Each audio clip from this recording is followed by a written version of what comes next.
Halo, selamat malam. Assalamualaikum sahabat semua. Sebelum kalian nyimak podcast aku malam ini, boleh dong like-nya, share-nya, subscribe-nya ya, dan aktifkan notifikasi loncengnya supaya kalian selalu dapat updatean terbaru dari video-video aku dan podcast aku. Happy listening semua. Halo, selamat malam. Assalamualaikum sahabat semua, apa kabar? Semoga kalian selalu sehat, bahagia, panjang umur dan banyak rezekinya. Aku melanjutin podcast haji sebelumnya. Sebelumnya adalah kita naik bis, dijemput untuk dari Bandara King Abdul Aziz Jeddah menuju hotel. Nah, perjalanan cukup lama dan di perjalanan kita disarankan sih membaca kalimat talbiyah. Nah, aku mau share nih. Nah, selama perjalanan haji, selama naik bis itu apa aja? Jadi, selama naik bis itu kita berapa kali ya? 3 kali ya. 3 kali dikasih snack. Benar-benar ya, jamaah haji itu di sana itu benar-benar dimanjakan banget. Terutama salah satunya yang kerasa tuh pada saat kita di bis, terus pertama kan di bis yang pasti kita dikasih makan ya sama pemerintah Indonesia, disiapkan makan pagi kalau nggak salah ya nasi ya, pokoknya makanan pagi ya, makan berat lah ya. Nah, habis itu kan habis makan kita perjalanan lanjut kan. Nah, dalam perjalanan itu kan cukup panjang ya, cukup lama perjalanan menuju hotel. Itu kita 3 kali dikasih snack di tempat yang berbeda. Itu benar-benar dikasih sama orang kayak dermawan gitu, orang Arab itu orang dermawan, dikasih snack. Ada isinya tuh minuman gitu kan, ada air kelapa, ada kayak air jeruk, dikasih juga isinya permen kayak apa ya, kalau kita kan kayak kotak gitu ya, dia kayak plastik gitu, di plastik yang bisa ditutup gitu. Ada buah, ada kayak kuaci, ada kacang kupas kayak gitu. Itu ntar banyak dapat tuh ya di tempat yang pertama. Nanti abis itu jalan lagi, dapat lagi, dikasih lagi dengan isi yang berbeda loh sahabat-sahabat. Masya Allah banget deh, benar-benar jadi kita sebenarnya nggak perlu bawa makanan banyak-banyak sih di tas jinjing, karena udah banyak banget makanan yang dikasih gitu, benar-benar dikasih. Jadi bis kita diberhentiin gitu ya sama orang gitu ya, sama orang yang dermawan tadi, entah dia nyuruh siapa atau emang dia sendiri, dibagi-bagiin tuh satu bis itu, nggak semua kebagian. Dan tuh kan bisnya banyak ya, berpuluhan kali ya, dari mulai itu kan satu kloter tuh banyak jemaah hajinya, itu dikasih semuanya. Masya Allah banget deh. Nah, tapi itu ada sih minuman yang kayaknya kurang pas sama suami aku tuh, jadi dia batuk-batuk deh. Aku nggak tahu minum yang mana, tapi yang lainnya oke. Jadi memang kalian kalau untuk yang minuman yang manis mungkin emang seger ya diminum pada saat kondisi panas gitu ya, apa gitu. Kalau nggak salah minumannya masih dingin tuh. Cuman aku sih saranin ya, kalau misalnya kurang cocok ya jangan diminum. Kadang-kadang kan kita nggak cocok sama pemanisnya. Tapi kalau yang lainnya enak-enak sih, terutama snack-snacknya tuh kayak misalnya kacang kupasnya, terus ada buahnya dikasih. Jadi kita 3 kali, jadi lumayan banget kan bawaan kita ya. Jadi snack kan kita, kalau aku sih nggak habis ya semua snacknya ya. Belum bapakku nggak suka makan snack, jadi otomatis kan dikasih ke aku juga. Kayak gitu sahabat-sahabat, masya Allah kita benar-benar dimanjakan. Nah, dalam perjalanan cukup lama itu kita dikasih waktu sih untuk ke toilet. Nah, namanya perjalanan jauh ya, lumayan lama, dia dikasih waktu ke toilet. Cuman waktu itu berapa kali ya ke toiletnya ya, ada satu toilet yang airnya tuh dikit banget, jadi mau nggak mau kita bawa aqua gitu, beli air minum gitu untuk bersih kan, untuk susah gitu karena airnya dikit, entah mungkin lagi mati atau gimana gitu, jadi airnya nggak banyak. Oh iya, cukup lucu juga, aku cukup kaget ya, ternyata WC di negara sana tuh beda bentuknya sama Indonesia. Kalau kita kan ada ininya kan, ada tongkrongannya. Kalau dia enggak, cuman lobang gitu aja. lobang sampai ke dalam. Terus ya kita ada lubangnya, ada juga yang ada tongkrongannya. Dia WC-nya kan WC tongkrongan ya, bukan WC duduk. Di sana tuh WC tongkrongan. Tapi kan kalau Indonesia kan ya kecil kan, kalau sana tongkrongannya gede gitu. Jadi aku agak ngangkang gitu kalau misalnya mau pipis, sorry ya. Cuman ini buat ini aja karena aku pendek ya. Aku kan pendek cuman 150. Jadi kan aku pakai WC di Indonesia yang biasa, ukuran biasa. Kalau di sana kayaknya lebih gede, lebih lebar gitu. Jadi ini hati-hati, jangan takut licin juga kan. Tapi ada juga yang WC-nya cuma lubang doang ada gitu. Jadi macam-macam sih di sana. Waktu kita mau ke kamar mandinya. Nah, setelah itu Nah, sampailah kita ke hotel siang. Dan di hotel tuh rame banget, penuh banget ya. Karena kan di sana tuh, nah hotelnya itu tuh sebenarnya berjejer sahabat-sahabat. Jadi hotelnya tuh berjejer sampai nomor berapa itu semua yang isi jemaah haji Indonesia. Jadi nomor berapa ya hotel aku lupa. Aku lupa nomor hotel.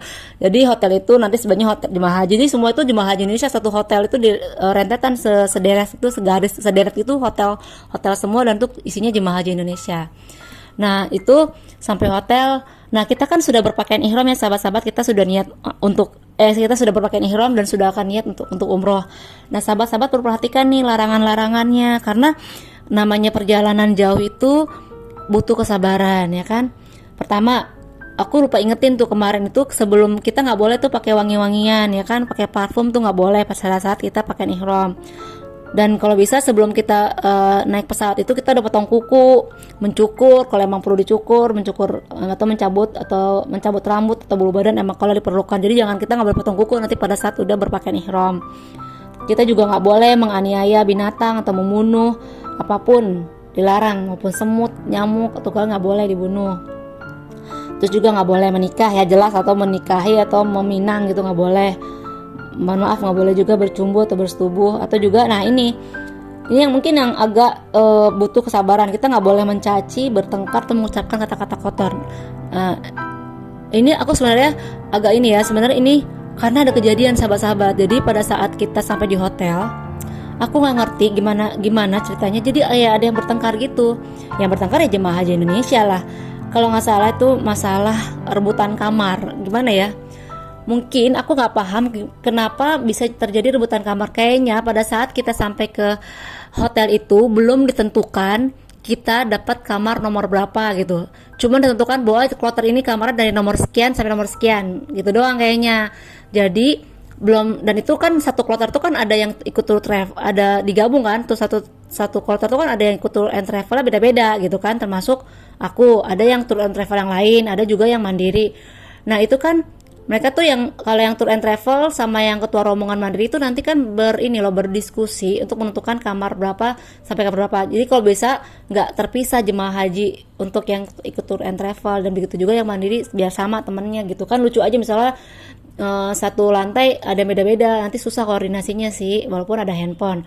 Nah makanya aku nggak kenapa aku ada yang marah-marah gitu sampai kita semua pada ngingetin istighfar pak, istighfar gitu kan, jangan sampai keluar kata-kata ini.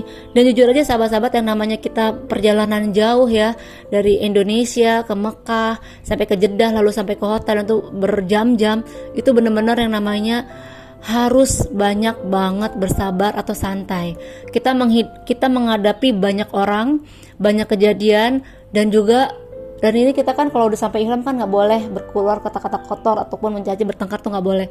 Soalnya kan itu sangat riskan ya, karena udah kondisi capek, terus apalagi mungkin yang atau nggak sabaran tuh sangat riskan banget. Alhamdulillah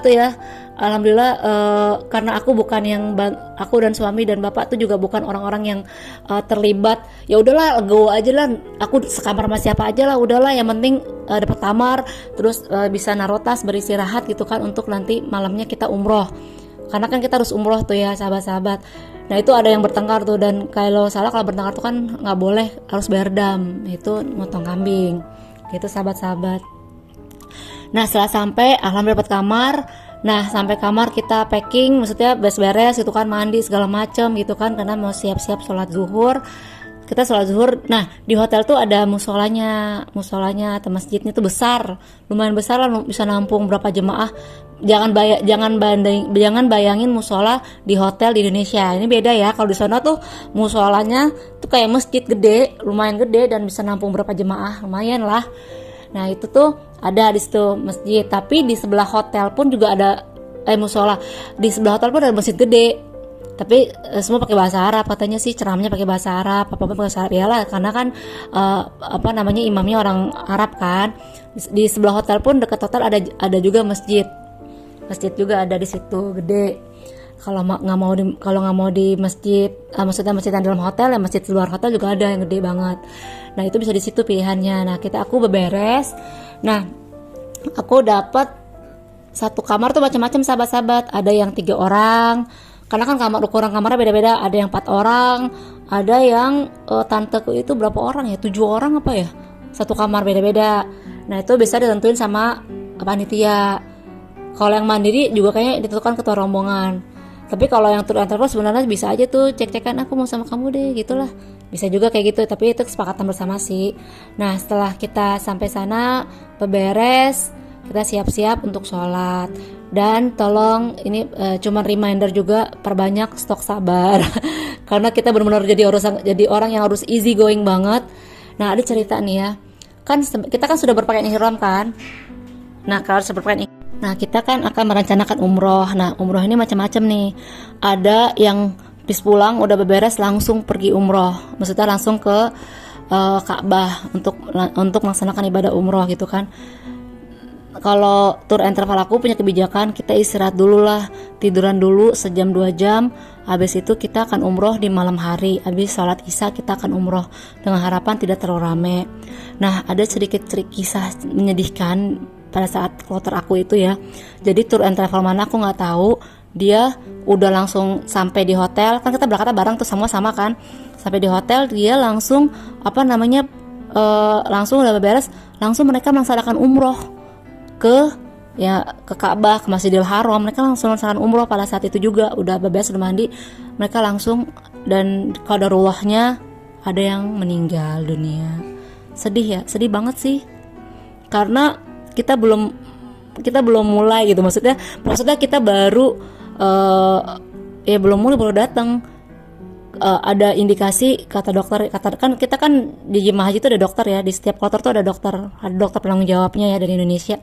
Ya kemungkinan besar kecapean kali ya, udah tua sih orangnya, udah cukup tua, kayak sepertinya kecapean mungkin. Makanya sahabat-sahabat, kalau yang haji mandiri kan nanti ada umroh ya, ada kita ke Masjidil Haram untuk melaksanakan umroh.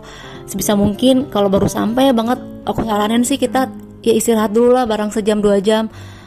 Dan catatan lagi ya, kalau kita umroh di siang hari dan kita baru perjalanan jauh tuh kayaknya aku mungkin juga penyebab ini qadarullah, emang beliau meninggal ya.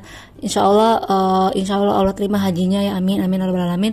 Tapi kan mereka kan kalau nggak salah sampai siang ya, mereka kan cuma, kalau nggak salah ceritanya yang aku dengar ya, mereka sampai siang, mereka beres sebentar sholat, mereka langsung berangkat ke Masjidil Haram untuk melaksanakan umroh ya kan. Nah itu kan kondisinya masih siang sampai asar tuh kan masih lumayan panas sahabat-sahabat.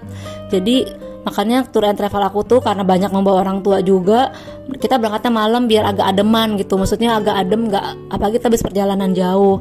Kalau kita masih muda sih mungkin nggak masalah juga, tapi kan yang jadi masalah perjalanan cukup jauh ya, lama, belum juga ininya. Jadi untuk kesehatan kita belum juga jadi untuk kesehatan kita harus diperhatikan juga. Nah itu pokoknya sahabat-sahabat perlu diperhatikan kesehatan masing-masing ya, karena kan kita hajinya itu sendiri kan nanti gitu, maksudnya kita memang harus umroh dulu. Nah ada yang meninggal sahabat-sahabat, sedih banget, karena belum mulai itu lumayan